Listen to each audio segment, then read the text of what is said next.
खबर बाराबंकी से है। अयोध्या परिक्षेत्र के आईजी डॉक्टर संजीव गुप्ता बाराबंकी पहुंचे और पुलिस अधीक्षक कार्यालय परिसर में उन्होंने सीसीटीएनएस व कंप्यूटर कक्ष का उद्घाटन किया।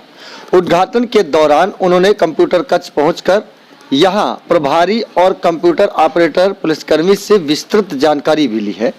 इस मौके पर doctor SP Arvind Chaturvedi, additional SP दक्षिणी मनोज पांडे और एडिशनल एसपी उत्तरी RS Gautam, CO city Seema Yadav, Haidergarh के सीओ पवन गौतम मौजूद रहे। इसके अलावा कई पुलिस अधिकारी व थाना प्रभारी और निरीक्षक मौजूद रहे।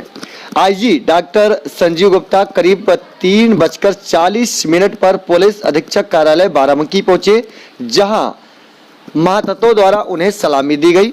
इसके बाद आईजी संजीव गुप्ता सीधे सीसीटीएनएस कार्यालय पहुंचे। यहां पूजा अर्चना के साथ मंत्रोच्चारण के बाद फीता काटकर कार्यालय व कक्ष का उद्घाटन किया। तस्वीरें आप देख सकते हैं। इस दौरान उन्होंने बताया कि अब पुलिस और ज्यादा हाईटेक होगी, आम जनमानस को होने वाली दिक्कतों का सामना नहीं करना पड़ेगा। पुलिस अधीक्षक अरविंद चतुर्वेदी ने बताया कि उनके द्वारा सहयोग ऐप को लॉन्च किया गया है, जिसके माध्यम से शिकायतों का निस्तारण, स्टेटस समेत पूरा विवरण दर्ज होगा। कोई भी व्यक्ति आसानी से पुलिस से संबंधित पब्लिक विवाद या मुकदमे की जानकारी ले सकता है। यानी एफआईआर में चार्जशीट लगी या एफआईआर लगी, उसका स्टेटस अपडेट होता रहेगा शिकायतों के साथ, और कई महत्वपूर्ण अपडेट निरंतर मिलता रहेगा। आईजी और पुलिस अधीक्षक की संयुक्त प्रेस कॉन्फ्रेंस में पत्रकारों को बताया गया कि जिले में अपराधियों के खिलाफ बड़े पैमाने पर कार्रवाई हो रही है। चोरी, डकैती, लूट, हत्या जैसे मामलों पर त्वरित कार्रवाई हो रही है। लगातार गैंगस्टर, बदमाशों, चोरों और डकैतों के खिलाफ अभियान चलाए जा रहे हैं। विचाराधीन मामलों के निस्तारण हेतु कार्रवाई हो रही है।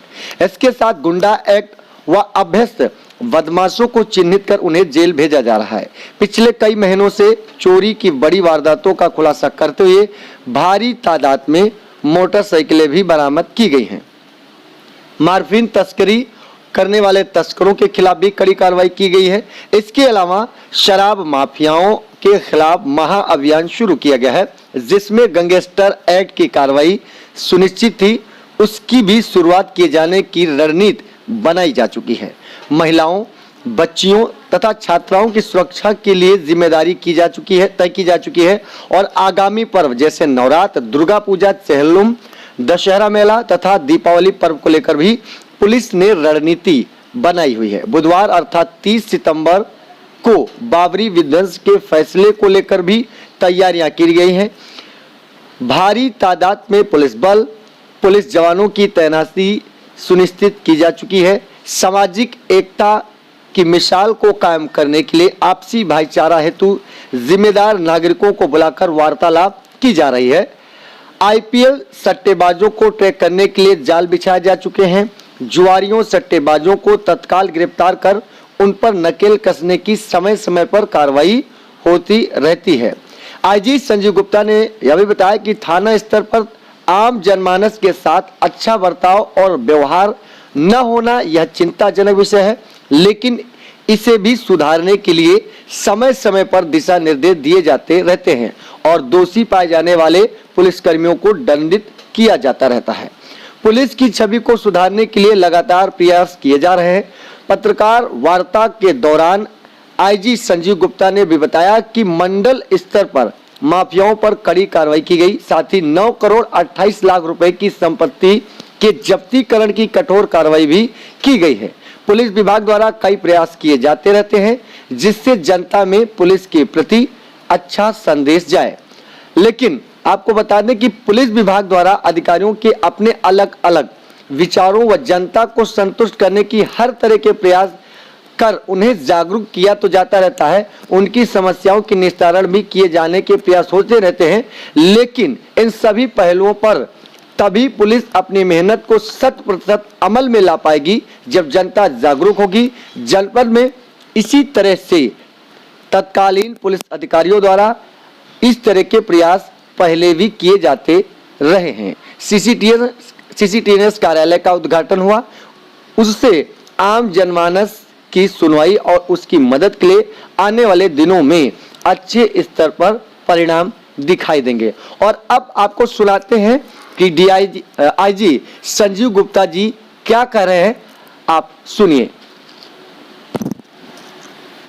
अपराध को लेकर जो एक मुख्य निर्देश हम लोगों ने दिया है कि जो माफिया अपराधी है, जो गैंगस्टर पेशेवर अपराधी है, उनकी विरुद्ध कार्रवाई और ज़्यादा कड़ी की जाएगी।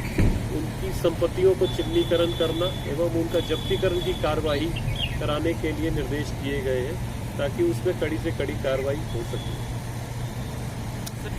सर, इसी के लिए मैंने बोला थोड़ा टेक्नोलॉजी का इस्तेमाल किया जा रहा है। अभी जो मैं आपको बता रहा था सहयोग ऐप जो इन्होंने शुरू किया है, उसमें कोई भी अगर आवेदक जैसे पुलिस कार्यालय में आया, किसी अधिकारी के पास आया, तो इनके ऐप के पास वो व्यवस्था है कि उसी गांव का कौन हल्का का इंचार्ज है, दरोगा कौन बीट का इंचार्ज है, उसका नंबर आ जाता है और उसके सामने ही उससे बात करके उसके बारे में जानकारी कर ली जाती है कि ये प्रकरण क्या है।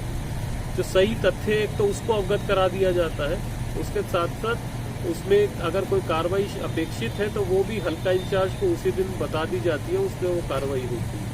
इसके साथ साथ सीसीटीएनएस जो सिस्टम है आपको बताया, हमारे यहाँ जब कोई मुकदमा दर्ज होता है तो अगर उस आवेदक का नंबर सिस्टम में है तो इमीडिएट उसके पास मैसेज जाता है।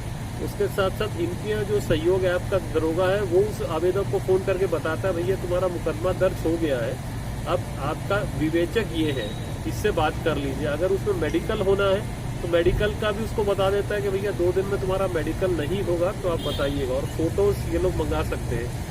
उसके साथ साथ जैसे ही अरेस्ट होता है उसकी सूचना भी सीसीटीएनएस के माध्यम से एज ए मैसेज के रूप में उसके पास जाती है, और मुकदमे में जब चार्जशीट या एफआईआर होगा तो भी सूचना उसके पास जाती है। तो टेक्नोलॉजी यूज की जा रही है जिससे कि लोगों को जानकारी हो सके।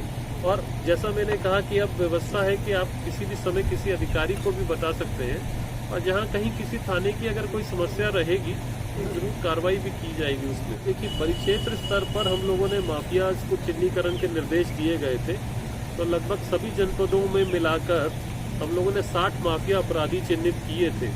उसमें बाराबंकी के भी 8 अपराधी चिन्हित थे।